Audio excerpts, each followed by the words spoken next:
Hello YouTube, how's everyone doing? It's Professional here. So today I have a top 10 tips and tricks video for you guys in the San Andreas Mercenaries DLC. I have an ultimate hanger guide coming out as well, but I still have to test some things out with the hanger business.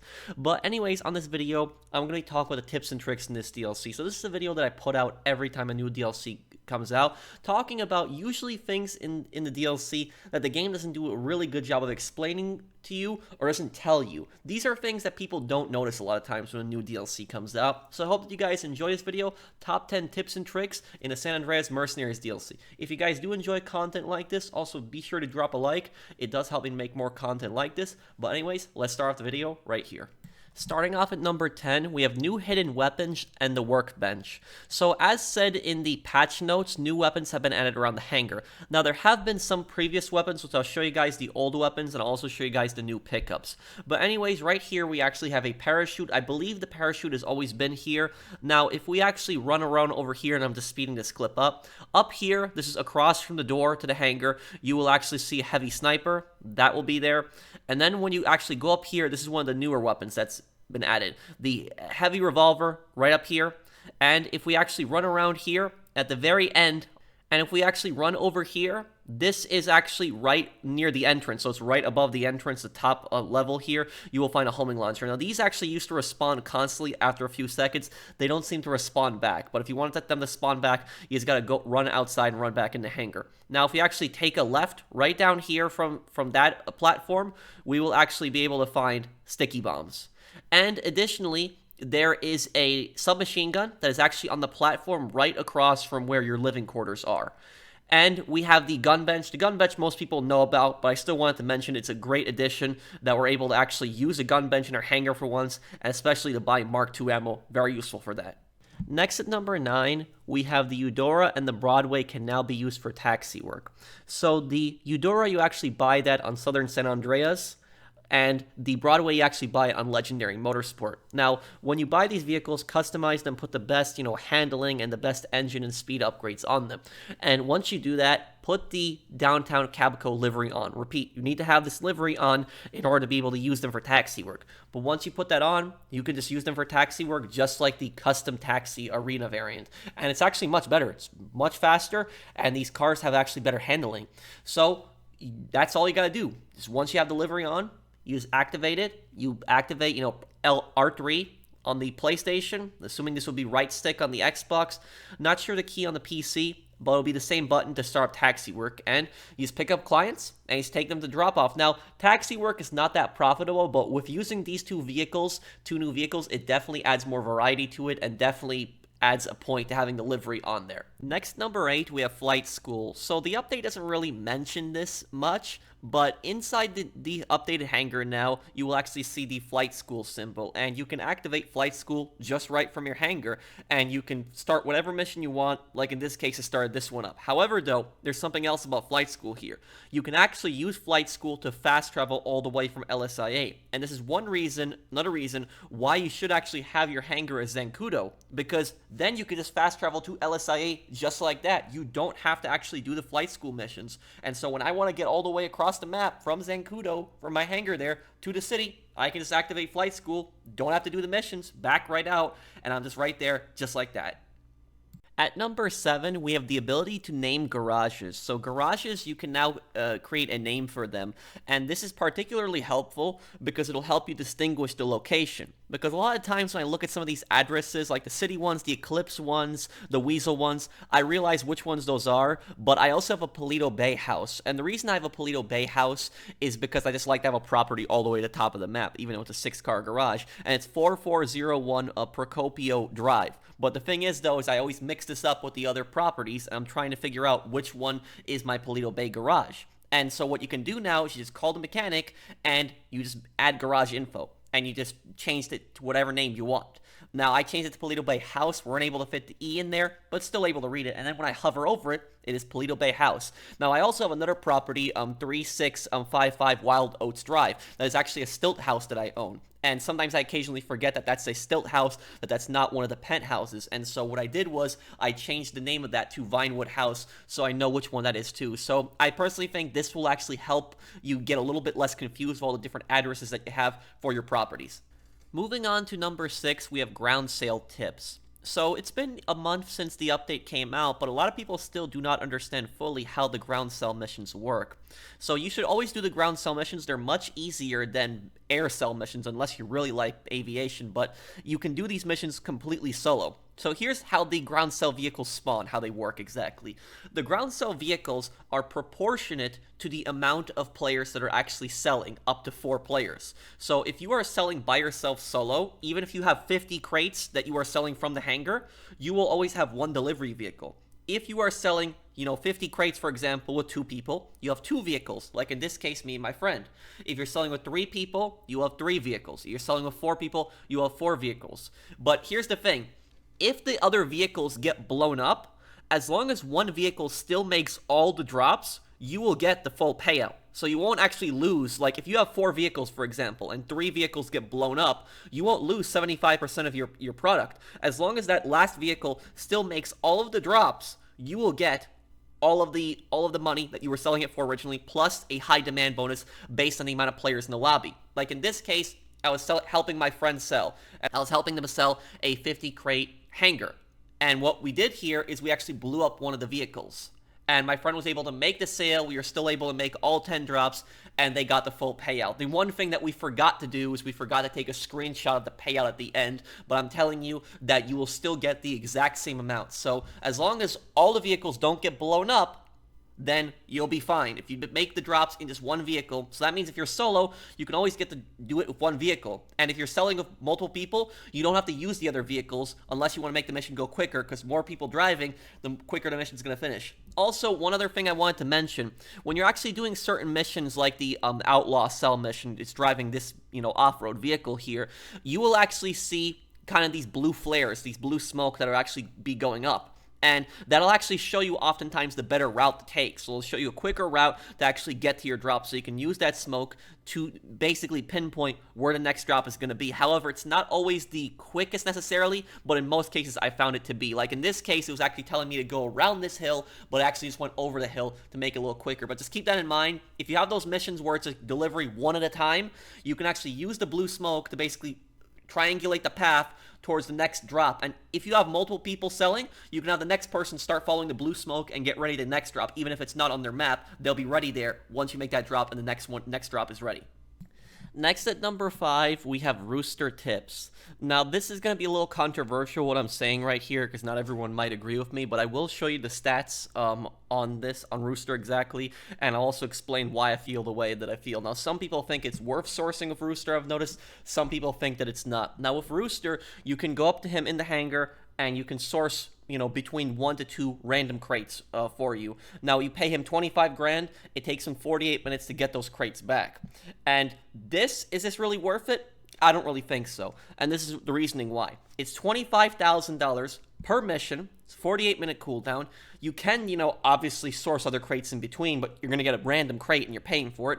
It's between 1 to 2 random crates, so you don't know really what you're going to get. You're spending between $625,000 to $1,250,000, and what you're gonna, if you decide to sell all 50 crates, it's gonna be $1,500,000 total that you can sell for, and you can get it for $2,205,000. That is basically with a 2.5% cut up to 20 players max. That's the high demand bonus. I incorrectly said that the high demand bonus was 2% in the past, but I believe that's actually 2.5%. But if you're in a full lobby with a lot of players, that is the amount that you will get on that. So it's around 2.5% per player, stacked up to 20 players each. And so you guys take a look at this right here. This is actually exactly what I sold it for. And this is actually one of the reasons the video actually took a little bit longer. This video took about a month to make, was because I wanted to show exactly how much I got for getting a full hangar of just nothing but Rooster stuff. And you see I got 7 narcotics, 2 chemical, 10 medical, 5 animal material, arts and antiques, 1, jewelry and gemstones, 13, tobacco and alcohol, 8, and counterfeit goods, 4. So basically, you can get everything equally. So there's not one type of crate that you're more likely to get. It's pretty much all even. Now, certain crates, when you stack up, like jewelry and gemstones, you see there in tobacco and alcohol, sure, you get a little bit of a bonus. The other ones, narcotics, chemical, and medical, you get the bigger bonus of 25 crates. But you're going to have to base your chances that Rooster is going to get those crates for you. So I just don't think that's worth it with him. Personally, you can just steal these crates with these new land missions, which you can do in around 5 minutes max. Even with the submarine one, you could still do that in around 5 minutes. Even though that's the longest one. And take a look at this, for example. This is actually me selling a full hanger of 50 narcotics. Now, narcotics, chemical, and medical are the most profitable ones. And you see right there, I will be getting a 70% bonus, $2,550,000 back. And with the bonus, I can get basically about $3,780,000. So I get way more personally. So just don't bother with Rooster. That's just my opinion. I know some people, if you don't want to feel like filling up your hanger, I guess you could do like 1 or 2 missions with him, sourcing some, but then you're going to have to fill it up exactly on what Rooster gets you if you want to get the max bonus. At number 4, we have Spawnable Thruster from the Avenger. So with the Avenger getting a remodel, one of the new features inside it when you get the upgrades is it actually has a thruster that you can actually spawn from it. And I have not seen anybody take advantage of this Avenger's thruster. Nobody, really, so far. I've been in so many public sessions, and it's been a month since the update came out, and I haven't seen really anyone flying around these. So you're probably wondering, why would I want to fly around in the Avengers Thruster? Well, here's a number of reasons. The thing about this is that the Avengers Thruster can actually just be spawned right on the ground. So if you own the Avenger, you have the new upgrades, you can just spawn it. It'll spawn right in front of you, just like the Buzzard CEO or the Sparrow for the Kasatka. So that means if your Sparrow is on cooldown, if you can't spawn a Buzzard, you can actually spawn this thruster. And it's very easy for getting around the map. Now, obviously, this thruster doesn't have the same speed as your custom one inside your facility originally from the Doomsday Heist. It doesn't have missiles, but it is an easy way to get around the map. And on top of that, the thruster can also be used to fly inside of the Avenger. So if you actually have the Avenger in autopilot and you actually have it flying, you can fly your Avenger Thruster into it. You can't do this to your custom one, but the Avenger Thruster, it actually does work. So just keep that in mind. Easy way to travel around, spawnable Thruster, just with the Avenger interaction menu. Moving on to number 3, we have naming your Acid Lab actually gives you a 5% bonus. So with the Acid Lab, you actually can choose from a number of names. Now, you would basically go into the interaction menu, and you would go to your Acid Lab, and in there you choose Acid Lab product names. Now, you cannot choose a custom name. Certain names you unlock by doing certain things, but when you choose one of these names, you do pay $5,000 the first time, but then what happens is you actually get 5% more. So you see how I have 335,200 right here? Well, look at that. When I actually change the name, it goes to $351,840.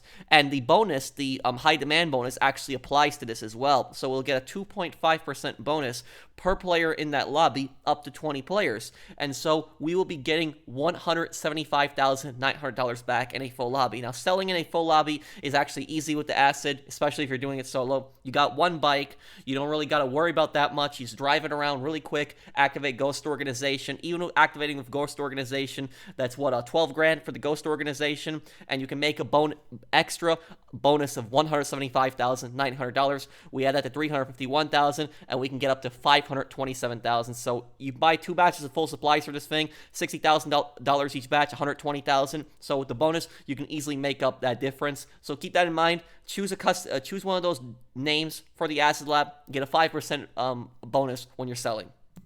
Number 2 is the Raiju fighter jet can lose cops.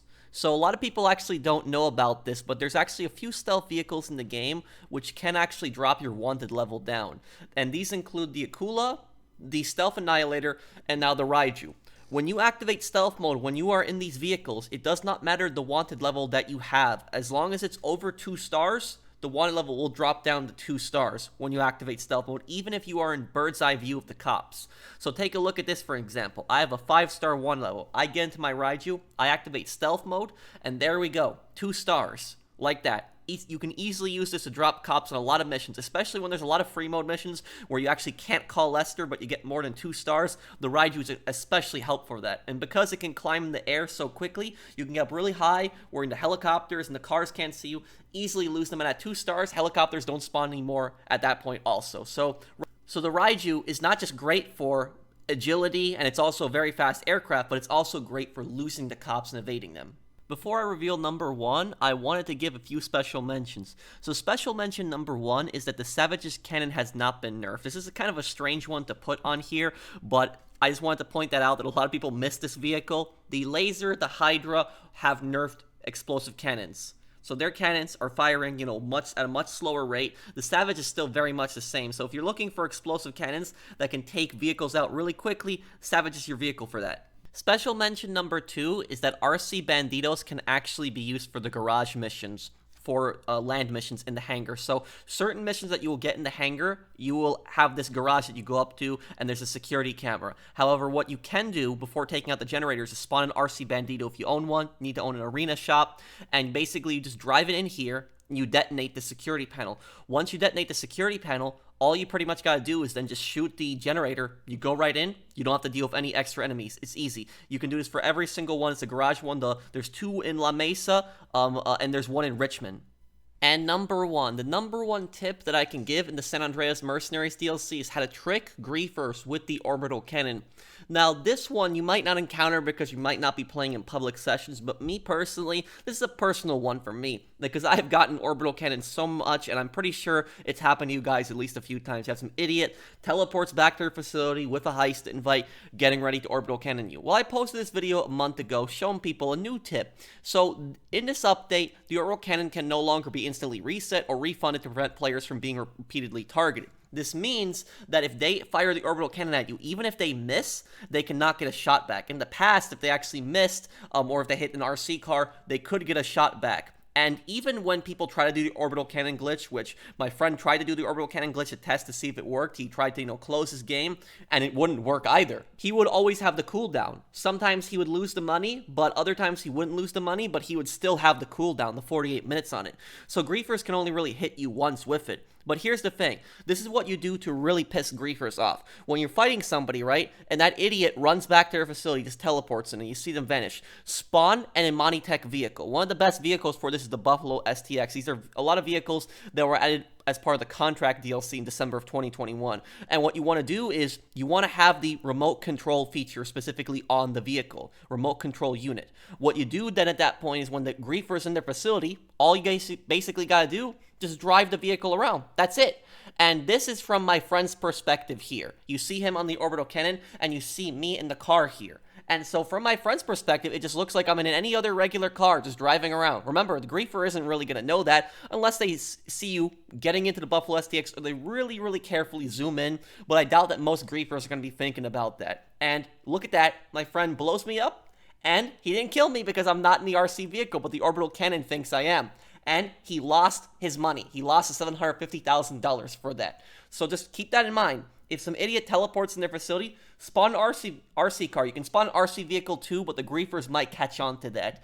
If you actually spawn like an Imani Tech RC vehicle and you drive around on the streets, then they're probably going to fall for it, and they're going to waste their money, waste their shot, won't get any kind of kill, and it's going to make them look really stupid. So thank you guys for watching. Hope you guys enjoyed this video. If you did, do drop a like. Let me know what you think down below, and I'll see you guys on the next one. Take care, everyone. Have a wonderful day, guys.